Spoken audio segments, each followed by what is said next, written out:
an interesting piece about the story of Gabrielle Grunewald, the middle distance runner who died last week of cancer at the age of 32.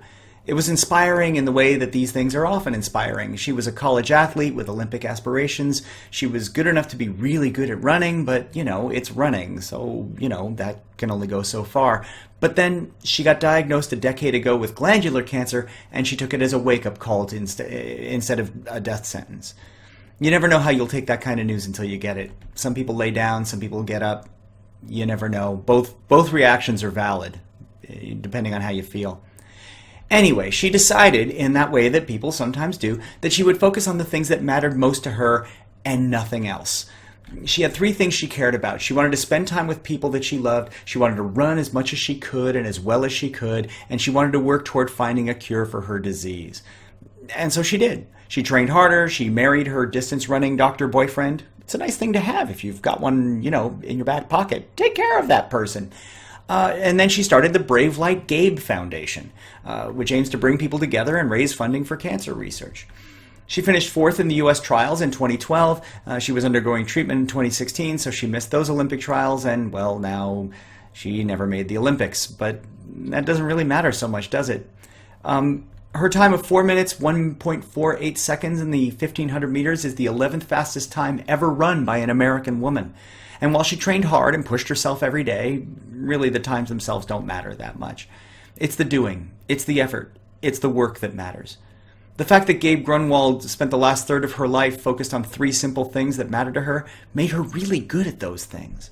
She wanted to spend time with the people she loved, and it sounds like she was surrounded by love pretty much all the days of her life. She wanted to run as much as she could, because running was what she loved, and she was really good at that, and running became her medium for reaching people. And she wanted to fight cancer. And while these things never moved forward in a methodical, logical way, she helped raise millions of dollars for cancer research. And she helped the national and international running communities come together around a common goal, which honestly is something runners are pretty good at. When you wake up super early in the morning to trundle out to a path or a stretch of road or something to run with a bunch of other people for 5 kilometers or 10 kilometers or 26 miles or 100 miles, it tends to bring you together, even if you're not much of a joiner yourself. I mean, all sports do this to some degree, but some are better than others at it, and distance running is definitely a place where people can find some comfort in some shared solitude. Reading about Gabe's story made me think about my priorities and whether I could refine the things I do, the things I care about in the same way. Are there 3 things that matter to me so much that if I was diagnosed as having only a few years to live, I could devote my time more or less completely to those things? And do I need a diagnosis like that to cut my life down to those things that really matter? Or can I just go ahead and cut to the live every day mantra without the death sentence? What are the 3 things I would focus on in my life if I knew my time here was short?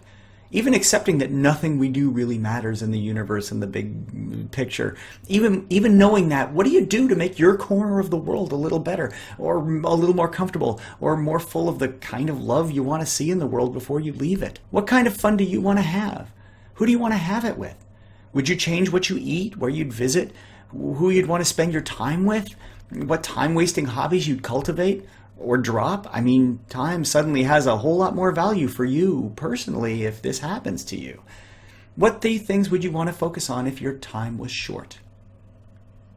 I don't know. I get the feeling this is a question I'm going to think about for a good while yet.